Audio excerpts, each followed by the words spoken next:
Friends, நாங்கள் இப்போ என்ன பார்க்க போகிறோம்னா ஸ்கின் ஹேர் லேயரிங் பார்க்க போகிறோம். ஸ்கின் ஹேர் லேயரிங்ன்றது வந்து நாங்கள் என்னத்துக்கு அப்புறம் எந்த ப்ராடக்ட் யூஸ் பண்ணணும், சன்ஸ்க்ரீம் எப்போ யூஸ் பண்ணணும், டோனர்ண்டா என்ன அது என்னத்துக்கு ஜூஸ் ஆகுது, கிளீன்சர்ண்டா என்ன அது எதுக்கு ஜூஸ் ஆகுது, அதை பற்றி தான் பார்க்க போகிறோம். நிறைய பேருக்கு வந்து கேள்விப்பட்டிருப்பீங்க மாய்ஸ்சரைசேஷன், சன்ஸ்க்ரீம், டோனர் அதெல்லாமே நீங்கள் கேள்விப்பட்டிருப்பீங்க. சன்ஸ்க்ரீம் வந்து எல்லாருக்கும் பேசிக்காகவே தெரியும். இந்த சூரியன்ல இருந்து கிடைக்கிற அந்த டார்க் ஸ்பாட் அதுகளை வந்து மறைக்கிறதுக்கு வந்து சன்ஸ்கிரீம் யூஸ் பண்ணுவாங்க. இப்போ வந்து நாங்கள் எதுக்கப்புறம் எது யூஸ் பண்ண போகிறோம்ட்டு ஆர்டர் படி பார்த்து கொண்டு வருவோம். ஃபர்ஸ்ட்டு நாங்கள் யூஸ் பண்ண போகிறது வந்து கிளீன்சர்ன்றது வந்து நான் யூஸ் பண்ணுற ப்ராடக்ட் வந்து இந்த கிளீன்சர் தான் நான் யூஸ் பண்ணுறேன். இதை என்ன செய்யணும்னா, முகத்தில் இருக்கிற எண்ணெய் தன்மை எல்லாத்தையும் குறைச்சி முகத்தை வந்து நல்லா க்ளீன் பண்ணி நல்லா ஃப்ரெஷ்ஷாக மாற்றும். அதோட முகத்தில் வந்து நிறைய அழுக்குகள் எல்லாம் இருக்கும், அது எல்லாத்தையும் ரிமூவ் ஆக்கிடும், முகப்பெரு வராமல் இது தடுக்கும் இந்த கிளீன்சர். சரியா? இதை நாங்கள் ஃபர்ஸ்ட்டாக யூஸ் பண்ணணும். இதை எப்படி யூஸ் பண்ணுறேன்னா, இது ஒரு ஸ்ப்ரேயர் மாதிரி இருக்கும்.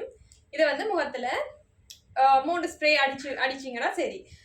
இதை வந்து ரெப் பண்ணக்கூடாது. இது ஒரு தண்ணி தன்மையாக தான் இருக்கு, ரெப் பண்ணக்கூடாது. நாங்கள் வந்து இதை அடித்தோன்னே வந்து தண்டப்பாட்டிலேயே காயும், நாங்கள் ஸ்ப்ரெட் பண்ணி நார்மலாக காய வச்சிடணும். சரியா?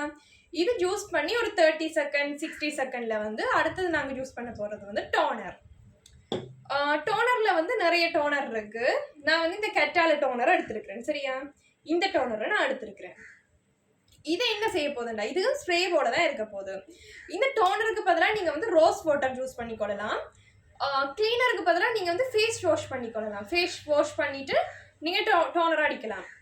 அப்படி நீங்கள் ஃபேஸ் வாஷ் பண்ணல, நீங்கள் ஒரு ஆஃபீஸில் இருக்கிறீங்க அப்படின்னா இந்த கிளீன்சர் நீங்கள் பேக்கில் வச்சுருந்தீங்கன்னா நீங்கள் ஸ்ப்ரே பண்ணிவிட்டு மிச்ச ப்ராடக்டை வந்து யூஸ் பண்ணிக்கொள்ளலாம். அப்போ நாங்கள் டோனருக்கு பதிலாக ரோஸ் வாட்டரை மேக் பண்ணலாம். டோனர் என்னத்துக்குண்டா, எங்களோட முகத்தில் வந்து கிளீன்சர் ஏற்கனவே யூஸ் பண்ணியிருப்போம். யூஸ் பண்ணி போகாத அழுக்குகளை வந்து இது வந்து நீக்குது. சரியா? டோனர் அதுக்கப்புறம் வந்து இந்த எங்களோட ஸ்கின்னை வந்து ரீஃப்ரெஷ் ஆக்குது, புத்துணர்ச்சி ஆக்கி பிம்பிள்ஸ் வராமல் தடுக்குது. டோனர் வந்து முகத்தில் ஸ்ப்ரே பண்ணிக்க முகத்தில் இருக்கிற அந்த நுண் துவாரங்களுக்குள்ளே இந்த டோனர் போகுது. இந்த டோனர் போய் என்ன செய்யும், அந்த துவாரங்களை வந்து நல்லா டைட் ஆக்கும். அடுத்த ப்ராடக்டை வந்து அப்சர்வ் பண்ணுறதுக்கு இந்த டோனர் வந்து எங்களுக்கு ஹெல்ப் பண்ணுது. அடுத்தது நாங்கள் என்ன யூஸ் பண்ண போகிறோம்னா சீரம். நான் அடுத்தது வந்து விட்டமின் சி சீரம். இந்த சீரத்தை நான் எடுத்துருக்கிறேன். இந்த விட்டமின் சி சீரம் என்ன செய்ய போகுதுண்டா, எங்களுக்கு முகத்தை வந்து நல்லா க்ளோவாக்க போகுது. முகத்தில் இருக்கிற பருக்களை வந்து இல்லாமல் செய்ய போகுது. முகத்தில் இருக்கிற டார்க் ஸ்பாட் அதுகளை வந்து இல்லாமல் செய்ய போகுது. முகத்தை வந்து நல்லா ஃப்ரெஷ்ஷாக பளபளன்னு க்ளோவாக மாற்ற போகுது. இந்த சீரம் வந்து அதுக்கு யூஸ் ஆகுது. அதோட வந்து இந்த சீரம் வந்து அடுத்தது நாங்கள் யூஸ் பண்ண போகிற மாய்ஸ்சரைசேஷன் என்ன செய்யும், அப்சர்வ் பண்ணி வச்சிருக்கு. அதுக்கு வந்து இந்த சீரம் வந்து யூஸ் ஆகுது. அப்போ இந்த சீரத்தையும் நாங்கள் யூஸ் பண்ணிட்டு அடுத்த வந்து ரொம்ப ஆயிலியான ஸ்கின் இருக்கிறார்கள் என்ன செய்வாங்கன்னா மாய்ஸ்சரைசேஷனை தடுத்துருவாங்க, அவாய்ட் பண்ணிட்டு அடுத்தது சன்ஸ்கிரீமுக்கு போவாங்க. இப்போ நார்மலாக ட்ரை ஸ்கின் இருக்கிறார்கள் வந்து மாய்ஸ்சரைசேஷன் யூஸ் பண்ணுவாங்க. அடுத்தது வந்து மாய்ஸ்சரைசேஷன். நான் யூஸ் பண்ணுற ப்ராடக்ட் வந்து இந்த மாய்ஸ்சரைசேஷன் நான் யூஸ் பண்ணுறேன். இது என்ன மாதிரி இருக்கும்னா, இது ஒரு க்ரீம் தன்மையாக இருக்கும். சரியா? இது கையில் எடுத்துட்டு வந்து இந்த 2 ஃபிங்கர்ஸை வந்து யூஸ் பண்ணி எடுத்து முகத்தில் வந்து ட்ரெப் பண்ணக்கூடாது, ஸ்ப்ரெட் பண்ணி இப்படி முகத்தில் நல்லபடியாக ஸ்ப்ரெட் பண்ணி இப்படி தேய்க்கணும். சரியா? நாங்கள் முகத்துக்கு மட்டும் போடக்கூடாது, எங்களோட கழுத்துக்கும் சேர்த்து தான் நாங்கள் போடணும். அப்போ இந்த மாய்ஸ்சரைசேஷன் என்ன செய்யுது, இந்த நாங்கள் யூஸ் பண்ண சீரத்தை வந்து அப்சர்வ் பண்ணி வச்சிருக்குது. அதுக்கு அப்சர்வ் பண்ணி அதை லொக் பண்ணி வச்சிருக்கும் சீரத்தை. அதுக்காக இந்த மாய்ஸ்சரைசேஷன் யூஸ் ஆகுது.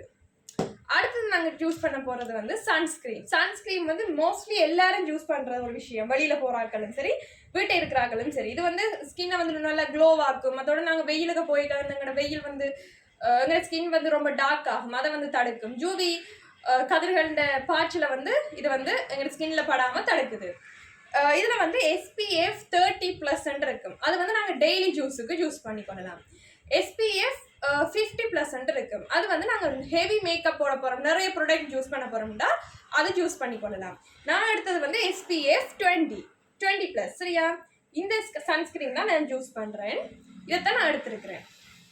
அப்போ இவ்வளோ இந்த லேயர் படி, இந்த ஆர்டர் லேயர் படி நாங்கள் எங்களோட ஸ்கின்னுக்கு வந்து நாங்கள் அப்ளை பண்ணணும். ஃபர்ஸ்ட் வந்து நாங்கள் கிளீன்சர் யூஸ் பண்ணுவோம். கிளீன்சர் வந்து என்னத்துக்கு, முகத்தில் இருக்கிற அழுக்குகளை வந்து நீக்கிறதுக்கு. டோனர் என்னத்துக்கு, முகத்தில் இருக்கிற நுண்துளைகளுக்குள்ளே போய் எங்களோட முகத்தை வந்து நல்லா டைட் ஆக்கும். சீரம் என்னத்துக்கு யூஸ் பண்ற முகம் வந்து க்ளோவா மாறுறதுக்கு, மாய்ஸ்சரைசர் என்னத்துக்கு யூஸ் பண்ற முகத்தை இன்னும் நல்லா க்ளோவா மாற்றி ஃப்ரெஷ் ஆக்குறதுக்கு வந்து மாய்ஸ்சரைசர் யூஸ் பண்ணுவோம். சன்ஸ்கிரீன் வந்து நாங்கள் வெளியில போய்க்க வந்து சூரியனால கிடைக்கிறவங்களுக்கு பாதிப்புகளை வந்து தடுக்கிறதுக்கு சன்ஸ்கிரீன் யூஸ் பண்றோம். இப்போ இவ்வளோ நாங்கள் யூஸ் பண்ணிட்டோம். இவ்வளோ வந்து பலமையாவே நாங்கள் யூஸ் பண்ற ஒரு விஷயம். அடுத்தது நாங்கள் என்ன செய்ய போறோம், மேக்கப் பண்ண போறோம். நான் ஒரு சின்ன லிப் பாம் யூஸ் பண்ணுவேன். இவ்வளோ வந்து நான் டெய்லி யூஸ் பண்ற ஒரு விஷயம். சரியா, இந்த லிப் பாம் யூஸ் பண்றேன். இப்போ நாங்கள் ஹெவி மேக்கப் போட போறோம்டா, ஓகே நாங்கள் ஒரு இப்போ நாங்கள் சன்ஸ்கிரீமோ மாய்ஸ்சரைசர் யூஸ் பண்ணி ஒரு 10 நிமிஷத்துக்கு அப்புறம் தான் நாங்கள் மேக்கப் போட தொடங்கணும். ஏன்டா அப்போ தான் இதெல்லாம் அப்சர்வ் ஆகி கரெக்டாக இருக்கும். இல்லாட்டிக்கு வந்து இது வந்து சரியா வராது, பிழைச்சிடும். ஓகே, இவ்வளவுதான் எங்களோட இந்த வீடியோ. இது உங்களுக்கு பிடிச்சிருந்துச்சுன்னா எங்க சேனலை வந்து சப்ஸ்கிரைப் பண்ணி லைக் பண்ணி ஷேர் பண்ணி விடுங்க. ஓகே, பாய் காய்ஸ், அடுத்த வீடியோல சந்திப்பேன்.